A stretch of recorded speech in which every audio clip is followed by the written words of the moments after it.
kita nak bercakap mengenai stem cell. Okey, mungkin ramai juga yang tanya stem cell tu apa kegunaannya, apa individu bagaimana perlu mengambil stem cell tu kan. Tapi itulah kalau bercakap nak cantik, sekarang ni kita tengok iklan dekat televisyen ke, dekat akhbar ke, kalau bercakap tentang stem cell yang boleh cantikkan kulit, benda-benda dulu nak beli ni. Memang. Dan bukan kan? saja di kalangan rakyat Malaysia, malahan di seluruh dunia membicarakan mengenai kecantikan kulit, kebaikan stem cell kan. Siapa yang nak nampak tua, nak nampak muda kan, kulit Semua ancang. nampak elok. Itulah. Okey. Baik, kita bersama-sama dengan tetamu kita. Betul. Kita bersama Dr. Aidil Azri, Datuk Mokhtar, doktor pakar estetik ketika ini di studio. Assalamualaikum. Waalaikumsalam. Okey, sebelum tu belum tak lambat sebenarnya kita nak ucap selamat hari raya pada doktor. Ya, sama-sama selamat raya. Okey, bagaimana Selamat raya, Idul Fitri. doktor? Alhamdulillah, tapi itulah demam sikit, banyak makan apa orang Daging panggil tu. open house, durian, banyak orang buat open house ada durian. Oh. Itu sampai serak-serak demam apa semua. Tapi tetap hadir Tetap bersama-sama hadir. kami Alhamdulillah, untuk insyaAllah. program hari Okey. ini. Okey. Ya. Bila Okey. kami sebut tentang stem cell, Hmm. mungkin mukadimah lah. Stem Mukadimah. cell tu apa Yes. sebenar-benarnya? Ayat mudah dia perkataan stem cell ni kita panggil sel induk lah. Sel induk yang mana sel ni adalah sel yang masih belum membahagikan diri dia untuk jadi jenis-jenis tertentu sel. Contoh dalam badan kita ada sel jantung, ada sel saraf, ada sel otot. Okey. Jadi ada pelbagai jenis sel yang spesifik. So stem cell ni atau sel induk ni dia ni belum ubah diri dia jadi spesifik sel. So bila diperlukan sel ni dia akan pergi ke contoh organ, contohlah orang tu kena heart attack, jantung tu dah rosak, so ada kerosakan tisu jantung di situ. So stem cell ni dia akan pergi ke arah kepada organ jantung ni dan dia akan menjadikan diri dia satu sel jantung dan untuk merepair. So dengan kata lain stem cell ni kita boleh katakan dia untuk self repair, untuk membaik pulih organ-organ atau tisu-tisu yang rosak disebabkan penuaan. So berbalik kepada kita cerita tadi pasal kecantikan ni, jadi kita kaitkan stem cell ni dengan membina sel-sel baru untuk kulit lah, yang mana sel-sel kulit yang paling penting sekali sel epidermis dan juga fibroblast. Ini antara sel yang penting untuk membuat collagen, untuk membuat bahan-bahan asas kulit yang penting untuk kulit tu sentiasa tegang dan anjal. Pada usia berapa sebenarnya kita sesuai untuk mengambil stem cell ni? Okey, stem cell ni sebenarnya stem cell ni ada dua jenis. Satu dia panggil embryonic. Embryonic dia dalam janin lah, embryo lah. Sebab tu kita pernah dengar kadang-kadang tu orang dicadangkan untuk ambil stem cell daripada cord blood. Cord blood ni tali pusat.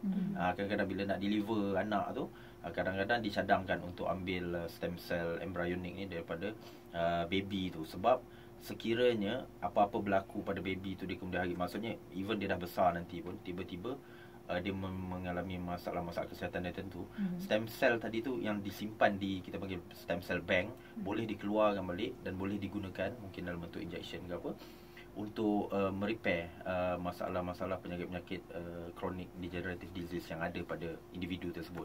So itu yang daripada baby.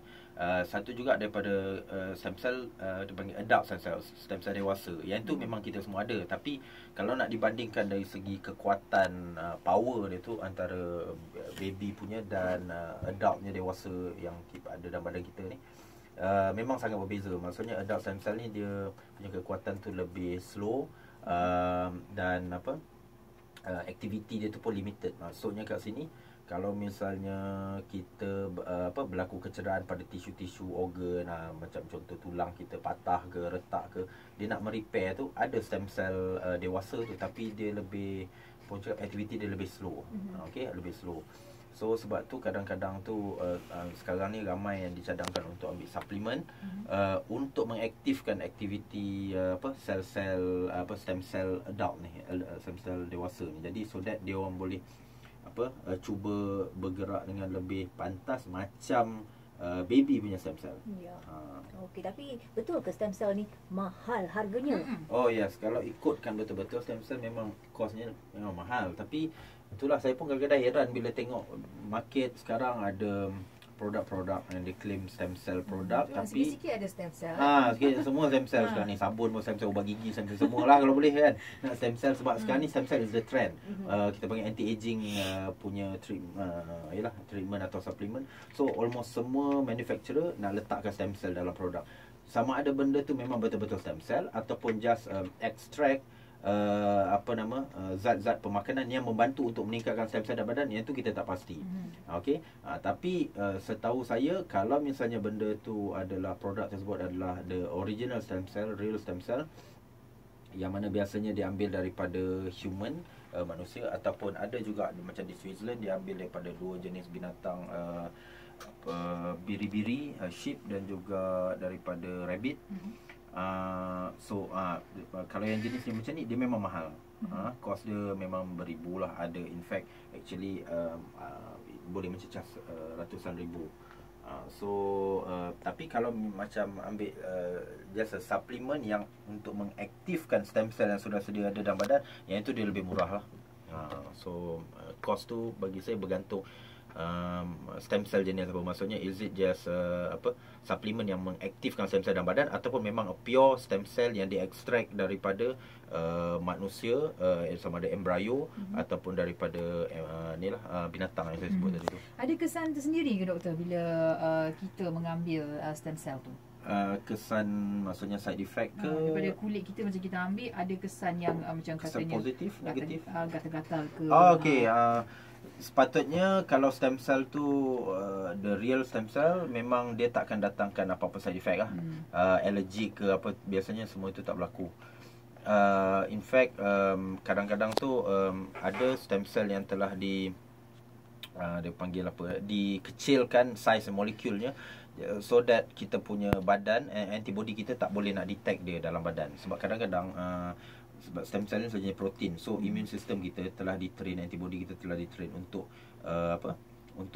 sentiasa berhati-hati sekiranya dalam badan kita datang satu protein yang baru yang saiznya pun besar, jadi dia akan attack. Jadi bila attack, then stem cell tu akan rosak, so tak nampak efek nanti.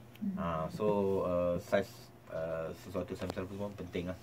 Okey, baik. Sekarang kita bersama-sama Dr. Aidil Azri Datuk Mokhtar, doktor pakar estetik dalam program Flawless is Priceless. Anda juga boleh berinteraksi bersama kami seandainya ada sebarang keraguan berkaitan stem cell ini. Hubungi kami 0326927939 ataupun lontarkan saja persoalan anda di Facebook carian bernama Radio 24. Kita akan kembali selepas ini.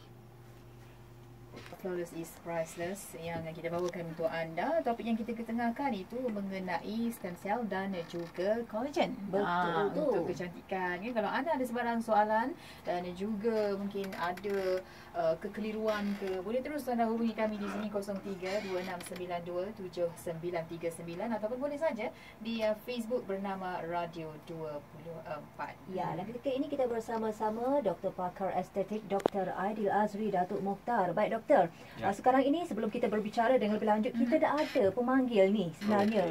Encik Muhammad Atlah. Hello. Salam. Teruskan. Ya, Muhammad.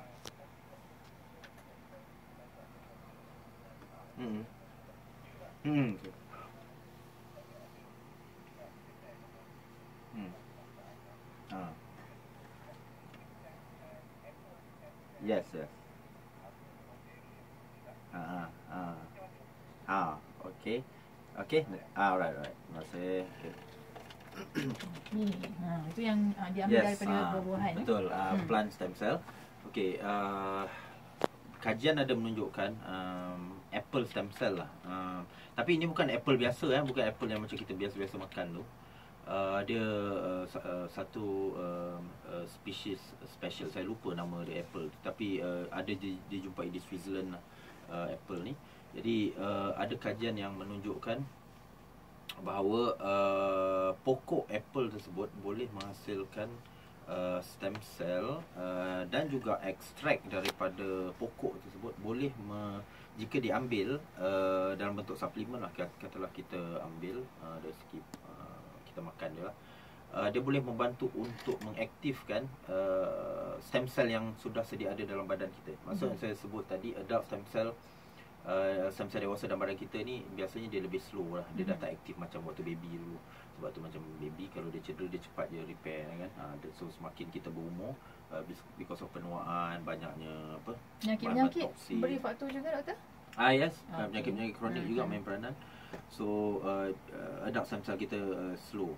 Tapi dengan dengan bantuan apple stem cell, this specific type of apple stem cell ni, dia akan membantu untuk mengaktifkan adult stem cell dalam badan kita dan membolehkan hampir ke semua sel-sel, maksudnya tisu dalam badan lah, tak kisahlah untuk kulit ke, untuk organ-organ dalaman ke, boleh membantu untuk merepair dengan lebih cepat.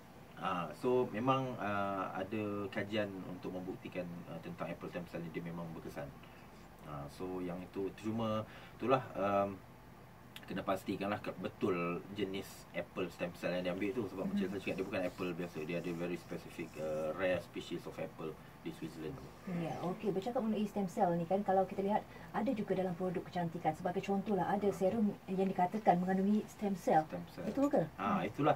So, okey, first kita kena, bila dia sebut contoh stem cell serum, stem cell ni dia sel hidup. So bila dia sel hidup, kalau betul dalam tu ada stem cell, dia tak boleh berada, maksudnya dia akan matilah. Sebab dia simpan dalam botol macam tu, dalam normal room temperature apa semua, then you apply, dia akan mati. So the real stem cell sepatutnya dia tak boleh berada dalam room temperature. Dia mesti disimpan dalam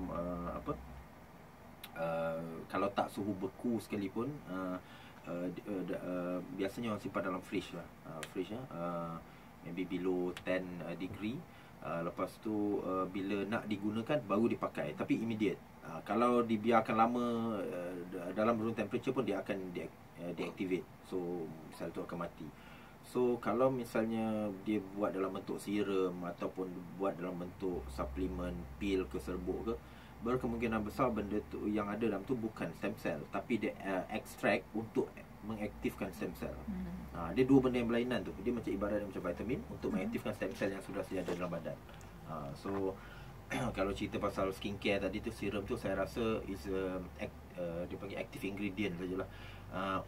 Contoh mungkin vitamin C ya, yang mana bila kita apply dan benda tu akan meresap masuk dan dia akan membantu untuk mengaktifkan adult stem cell yang ada dalam kulit. Mungkin itu maksud dia lah. Berapa lama tempoh yang diambil doktor untuk kita lihat perubahan selepas kita mengambil stem cell tu? Okey, kebiasaannya kita okey, macam yang jenis application punya, topical application, pernah direkodkan seawal 2 minggu. Boleh kelihatan. Contohnya di tempat yang selalu kajian dibuat di kawasan tepi mata lah, wrinkle kedutan di tepi mata. Sebab kedutan tepi mata ni common, 25 tahun yang ke atas dah mula ada. So seawal 2 minggu dia boleh mengurangkan kesan-kesan macam kedutan atau lines lah.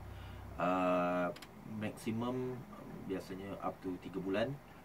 So kalau katalah sampai bulan ketiga pun kita tengok macam tak efektif, tak ada nampak kesan, so maybe it's not suitable for you lah. Mungkin you have to find other maksudnya produk yang lebih better lah daripada tu. Mungkin yang tu just a very low dose atau low concentration punya ke, tak cukup untuk you punya skin. Sebab skin kita semua berbeza kan, because of kita punya lifestyle apa semua tu. So main peranan juga. Tapi saya selalu bagi cut off antara 1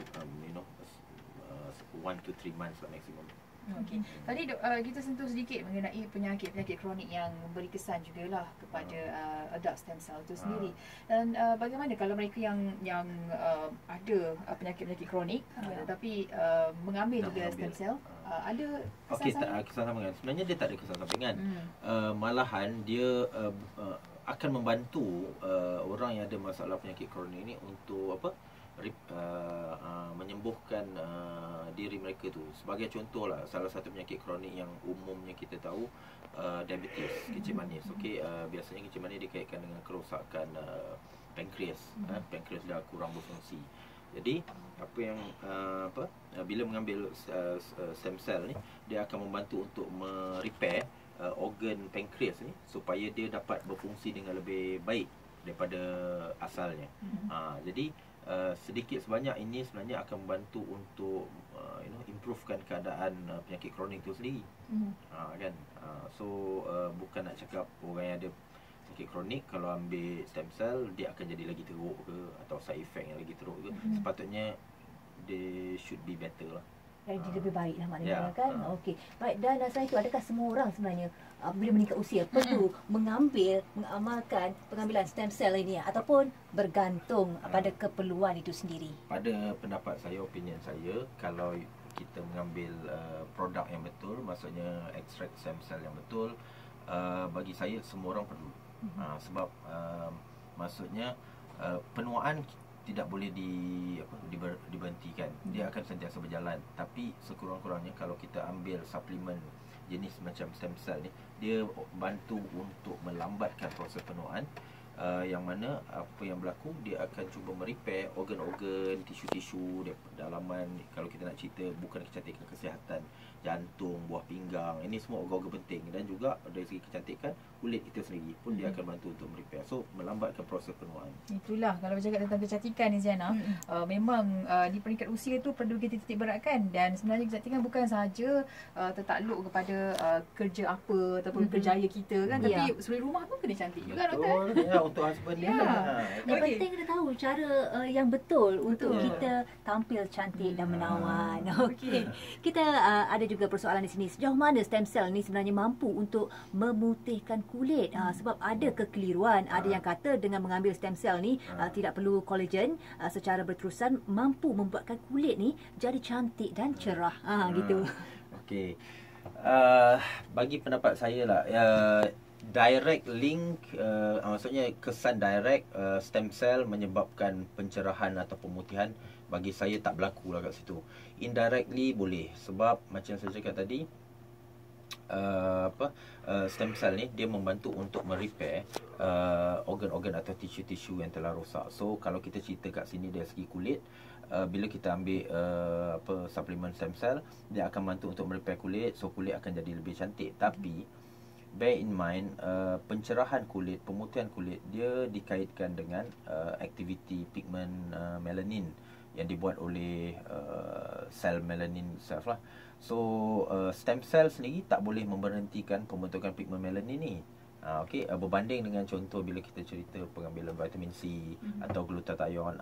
Okey, ini bahan-bahan aktif ini dia memang ada terlibat secara langsung dalam aktiviti melanin, yang mana bila aktiviti melanin kurang, so kulit akan nampak lebih cerah.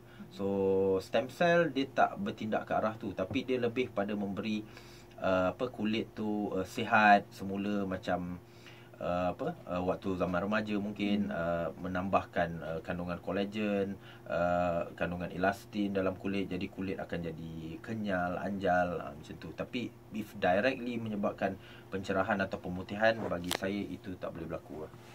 So jangan tersilap, kadang-kadang ada produk-produk yang dia claim stem cell dan dia cakap kat situ untuk pemutihan. Sebenarnya bagi saya benda tu tak boleh berlaku lah. Okey. Kalau sekali kita dah ambil stem cell ni, selepas itu perlu ada kekerapan tertentu, doktor? Maksudnya adakah kena maintain dia? Maintainnya. Stem cell ni bagi saya dia ni macam suplemen, macam vitamin. Kalau benda tu beneficial pada badan kita, tak ada masalah untuk kita maintain dia. Kan, sebab kalau kita decide untuk stop benda tu, then proses penuaan akan jadi cepat balik lah. Mungkin dengan pengambilan stem cell tadi tu, proses penuaan yang kelajuannya 150 km sejam, dia drop jadi 60 km sejam. You dah stop ambil benda tu, dia jadi laju balik 150 km sejam. So itu antara fungsi sebenarnya lah you ambil suplemen anti-aging ni. Menarik sebenarnya. Itulah. Dan bila sebut pasal stem cell ni, ada ianya datang dalam pelbagai bentuk ke? Pelbagai bentuk, yes. Yang paling orang kata paling popular, efektif. Paling popular. Okey, kalau kita cerita dari segi popular, dalam bentuk oral suplemen, maksudnya serbuk, ada juga sekarang ni yang buat dalam bentuk tablet chewable. Tapi bagi saya, itulah, kita kena back to basic. Kita sebenarnya nak the real stem cell ataupun just extract daripada organ-organ tertentu untuk mengaktifkan stem cell yang dah sedia ada dalam badan. Sebab it's two different thing. So kalau misalnya the original stem cell, sel yang hidup tu, yang itu memang tak boleh dalam bentuk-bentuk lain, hanya melainkan dalam bentuk cecair, yang mana kita harus deliver dia melalui suntikan saja. Dan mesti bawa dalam temperature yang sejuk lah. Tapi berbanding dengan kalau yang macam suplemen saja tadi untuk aktifkan stem cell dewasa dalam badan, okey, yang itu paling famous sekarang ni adalah dalam bentuk serbuk lah. Kan, jadi mungkin amalkan 2 kali sehari minum dia, boleh membantu untuk stimulate lah sel tu. Tapi dia kata kalau terlebih dos pula macam mana? Terlebih pula pengambilan tu. Oh, betul. Apa akan jadi agaknya? Biasanya kalau stem cell ni ambil overdose pun dia takkan berlaku apa-apa. Maksudnya sebab dia bukan drugs, dia bukan ubat. Dia bukan dadah. Dia tidak mendatangkan apa-apa. Dia hanyalah kita anggap sebagai macam vitamin untuk tisu atau organ saja. So bagi saya tak ada masalah. Okey, baik. Kami buka talian untuk anda. Seandainya ada sebarang soalan, telefon kami sekarang 0326927939 atau tinggalkan saja soalan anda di Facebook carian bernama Radio 24 ketika ini. Kita dalam program Flawless is Priceless bersama-sama Dr. Aidil Azri Datuk Mokhtar yang merupakan doktor pakar estetik ketika ini. Kita bercakap mengenai stem cell dan juga anti penuaan. Banyak produk yang dijual secara dalam talian. Ada yang beli dalam talian dan bawa klinik untuk disuntik. Pandangan doktor? Okey, saya dah buat pemeriksaan beberapa produk stem cell yang dalam bentuk suntikan ni. Ada yang registered with KKM, ada yang tak ada. So bagi saya lah, kalau yang tak ada registration pada mana-mana badan yang boleh dipercayai ni, bagi saya mungkin cuba elakkan lah daripada digunakan. Itu salah satu cara lah. Of course, cara yang lebih saintifik lagi, you have to check dia dengan lebih detail, mungkin bawa ke lab dan sebagainya. Tapi kalau dari segi kita sebagai pengguna ni, mungkin bagi saya penting untuk nak tahu bahawa bahan tersebut mestilah under registration lah by KKM. Tapi injection kalau bentuk yang cecair ni biasanya tak dijual openly pada public. Biasanya dia hanya untuk doktor saja, kegunaan doktor. Jadi hanya doktor je yang boleh gunakan untuk apply pada patients atau pada kliennya. Ada umur tertentu ke yang menentukan okey, anda dah boleh ambil stem cell ataupun di usia? Bagi saya, okey, contohnya kalau orang tu tak ada masalah kesihatan apa-apa, okey, depends untuk apa. Sebab macam ada salah satu stem cell injection ni, dia ada lebih kurang, dia harvest lebih kurang 42 organ dalam rabbit punya embryo, organ-organ, contoh mata, otak, kulit, tulang, okey, ada 42 organ yang dia harvest.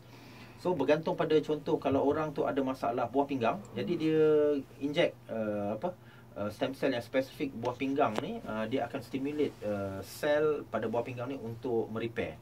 Kalau mata, injectkan stem cell activator untuk mata. So you boleh pilih.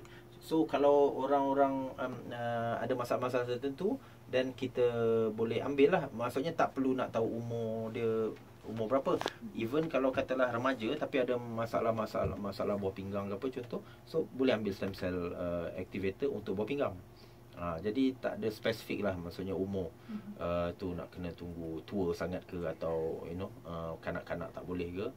Dia bagi saya bergantung pada keperluan lah, keperluan organ apa atau tisu apa yang nak di-repair tu.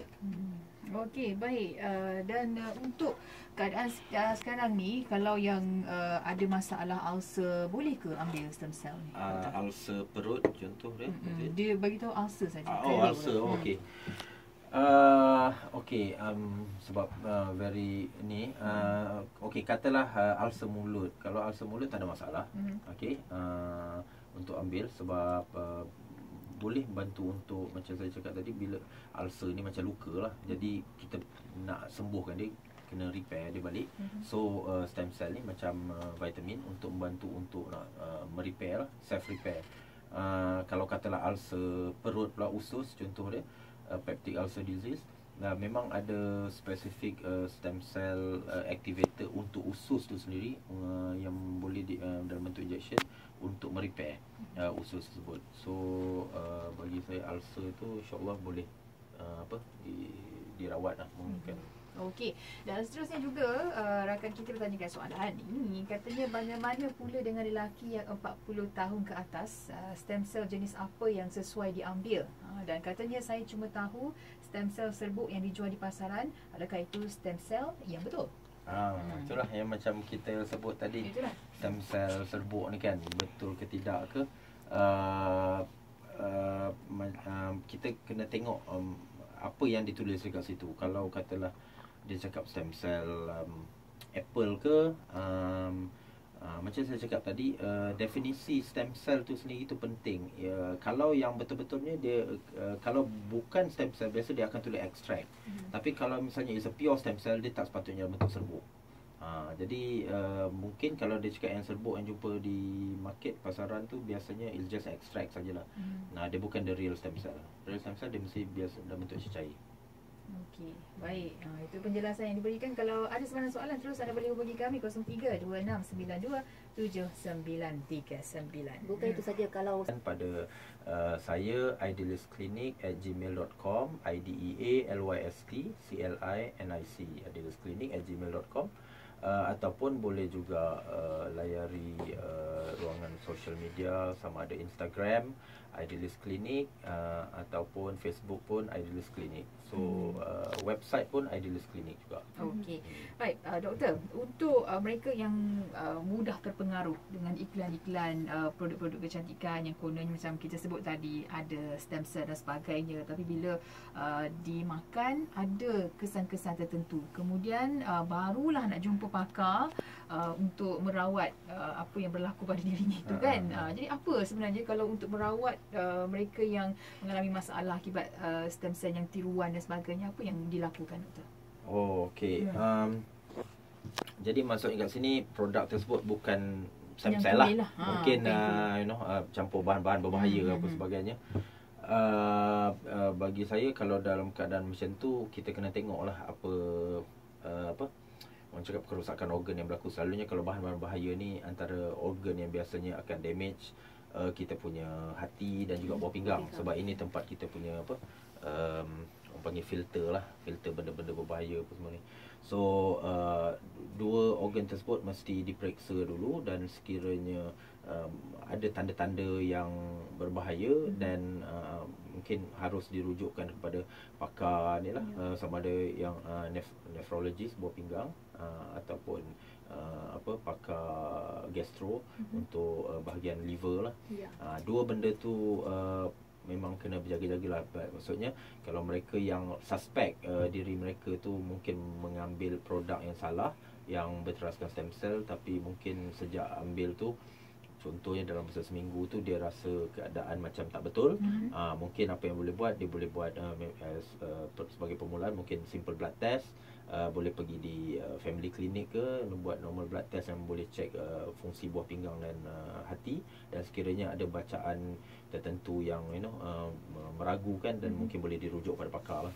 Okey, dan apabila kita mendapatkan suntikan stem cell kan, seperti yang doktor nyatakan di awal tadi, adakah ada pantang larang tertentu selepas kita mendapatkan suntikan stem cell tu?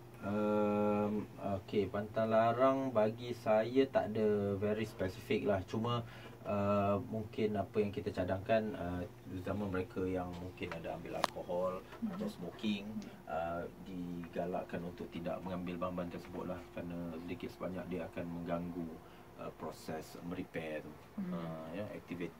Activation of the stem cell tu mungkin terganggu.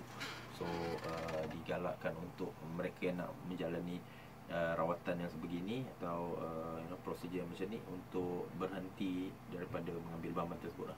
Itu lebih baik lah. Sebab ada yang berlaku, contoh smoker, dia mungkin dah smoke terlalu lama, 20-30 tahun. So paru-paru dah mengalami masalah, kerosakan sebagainya. So dia nak repair balik, so dia ambil stem cell activator untuk paru-paru punya. Tapi dalam masa yang sama dia masih juga merokok. So end up dia notice tak ada improvement. Dia so, sama macam tak ambil jugalah. sama macam tak ambil. So satu kerugian, dah lah kosnya mahal kan. Jadi harus kena pastikan lah, kalau once dia dah decide untuk nak buat satu treatment tu, kena stop lah. Gaya hidup pun kena berubah. Gaya hidup memang kena ubah. Betul. Okey, baik. Itu dia penjelasan lebih lanjut sebenarnya mengenai stem cell yang boleh juga kita amalkan selepas ni. Yang penting stem cell tu kalau nak ambil boleh, tapi pastikan diluluskanlah dari segi kandungannya tu. Jumpa yang pakar. Jumpa yang pakar. Itu yang penting. Baik, terima kasih doktor kerana bersama-sama dengan kita menerusi program pada minggu ini. InsyaAllah kita akan jumpa lagi minggu depan dengan topik yang lain pula. Dan sementara itu anda terus boleh tinggalkan sebarang soalan dan juga pandangan anda